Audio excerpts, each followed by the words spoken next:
welcome back. Today we're going to be discussing differential rate laws and how to do and how they work. So, firstly, at the start of here's a little preamble.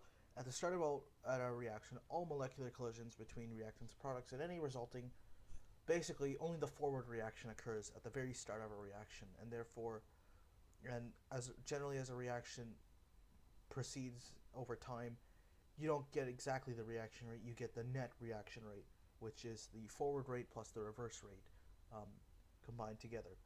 Um, so generally, we only consider reaction rates at the time t equals 0, the instantaneous rate at t equals 0, since we assume that at that point the reverse rate is negligible, and we're only looking at the forward rate, which is what we care about.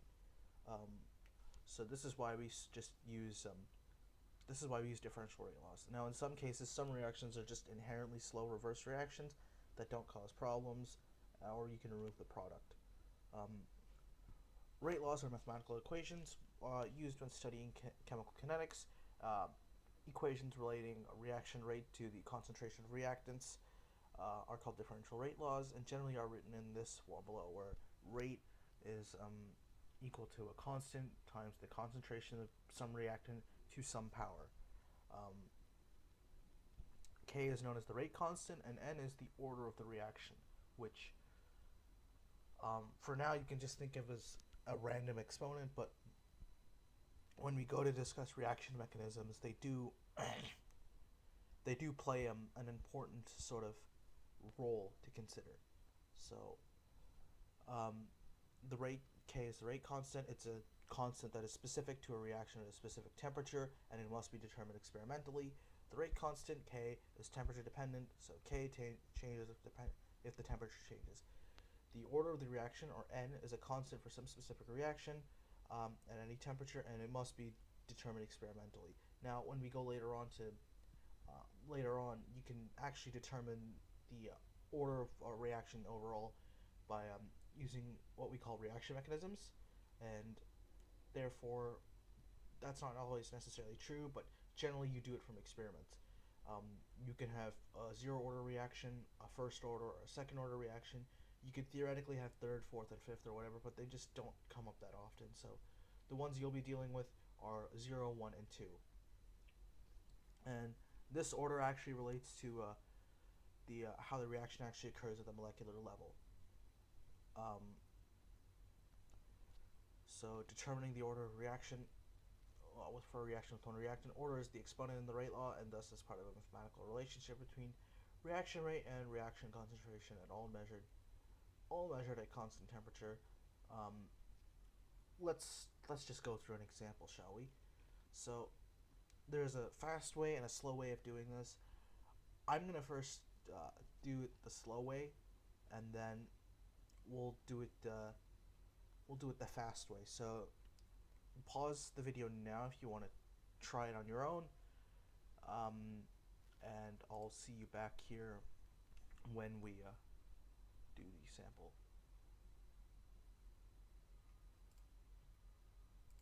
Alright, so I presume you're back, and generally the way you want to do this is that, so we have our table here, which I will quickly redraw out. You'll no, I want black.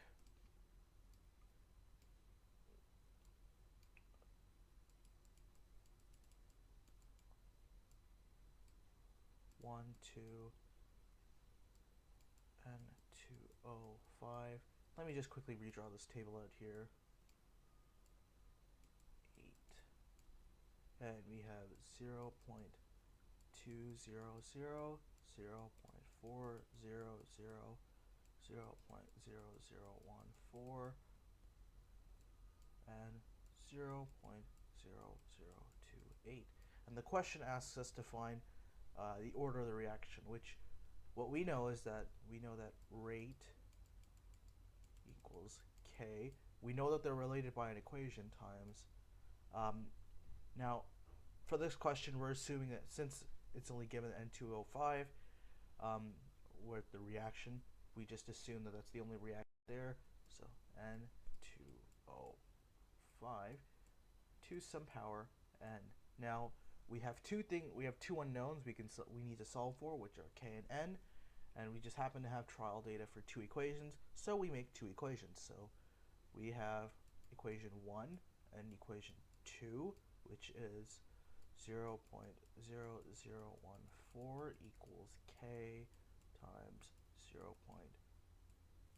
to some power n, and then 0.0028 equals k times 0.400 to some power n. Now, this is all good and all. You could use substitution to solve this. You can rearrange for k. That's generally not, it's not a fun way to do it, but you could do it that way. But why don't we divide equation 2 over 1? So we get 0.0028 over 0.0014 equals k 0.400 to some n over k 0.200 to some n. You don't have to do it this way. You can divide 1 by 2. You'd still get the same answer. It's just that the numbers work a little bit nicer this way. This works out to 2, which equals, these k's will cancel, and we can, using our rules of exponents here, we can pull that n out, 0.400 over 0.200 to some power n, since we know it's the same order. And this just works out to 2, which is just 2 equals 2 to the n. And it should be clear here that n is just 1. And that's the slow way of doing it. If it wasn't that way, what you could do is you have to take, you can rearrange this for n, which n equals ln 2 over ln 2 using the change of base rule. And that's just 1. That's pretty clear. It doesn't matter what base you use, but that's generally the gist of it. But if you really needed to arrange for n because it wasn't too nice, you would just do you would take the ln of both sides, and you would get n times ln 2 equals ln 2, and then therefore n is just ln 2 over ln 2. That's the slow way of doing it. The fast way of doing it, which is probably much better on a multiple choice exam. Note here that this doubles, so times 2, and this here also doubles, so times 2, and therefore these are proportional to each other, and therefore the order is 1. Now you have to be comfortable with your powers, so if this was, say, quadrupled and this was doubled, then it would be a second order reaction because 2 squared is 4, and if you tripled this and this was increased by 9, 3 squared is 9. And if you're more comfortable with sort of exponents that way, then by all means use the fast method. However, otherwise you're going to be stuck doing the slow way, which it's fine on it. It's actually the way I would do on a test, but you're going to have to do it the fast way is much faster, obviously. So we just covered that. If you had two different reactants, you would be given 3 sets of trial data. If you had 2 reactants, you'd be given 3 sets of trial data, and you would more or less follow the same process as we did before. I'm not going to reiterate it, but it's a similar process, so therefore there's no point in me doing it. I might do it in a different video. Generally you're given more data than you need to do a particular question, and the reason that is because the idea is you choose something, you choose the right sets of data. The only thing to note when you're doing with multiple reactants is you only want to change one thing for each trial. You want to change the concentration of one thing and one thing only, and generally in the questions you'll be given 2 trials where the concentration of one thing is held constant and the other one changes by some factor, and so does the reaction rate by some factor sometimes, or it doesn't. It doesn't matter. But generally you pick things such that your life is easy, and if you're given 3 trials and you're given 2 reactants that you need to know the orders for each, Yeah. You just pick sets of trial data in which only one of them is changing, and then you go back to the other one, and you get your total order. So um, now if we graph the if we have graphs related to the various orders of reaction, if we have a concentration versus a rate versus concentration graph, we can see here that with the first order reaction, it's just a straight line. It's a linear function. And when n is 2, we get a parabola, a square function, and for 0, we get a flat line where rate is just k, rate is k times r squared, and rate is k times r. For a concentration versus time graph, for a first order reaction, it's 1 over, it's concentration to the power of -1. For a second order, it's to the power of -2, and then it's just constant if it's concentration to the power of 0, since anything to the power of 0 is just 1. So we can see that here clearly demonstrated. Here is an inverse square, here's just an inverse. Here we can see here, the way you would tell this from this is that this is steeper than this one. This one just shallows out a lot more quickly compared to this one, and therefore this must be second and this must be first. The slope of an r versus t graph is equal to delta. Concentration of r versus t is just concentration over change in time, which is a negative rate, which is a rate of consumption, and that means the slope and the rate in the rate law is a reaction rate which is positive, which is just the absolute value. For first and second order reactions, the magnitude of the slope decreases as the concentration of the rate decreases, and we can see that clearly here, as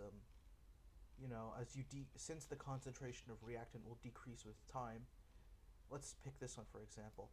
As this one decreases, this will clearly decrease. As this one decreases, that'll also decrease, since squaring a small number gives you an even smaller number, and then here it wouldn't make any difference.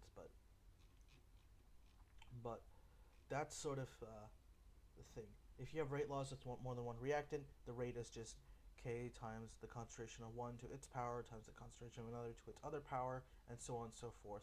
I think I already mentioned this, but generally you pick numbers such that the trial data works nice for you. Yeah, you pick numbers such that you're only changing the concentration of one reactant. Generally, they'll give you enough data so that you can consider, okay, trial 1 and 3, the concentration of A changes, but since B is held the same and C is held the same, we're only measuring the effect that A has, and then you would do it similarly for B and C. Sometimes, if you're not given that data, the idea is you do it for one first, and then you know the fact that, okay, it's first order with respect to A to do the other parts. And then the order of the reaction is just the sum of the individual orders. I'm not going to go over that sample. Units for the rate constant, it's pretty easy to just, you don't necessarily have to memorize this. In fact, I would encourage you not to memorize it. Generally, the way you would go about it is just isolate for K.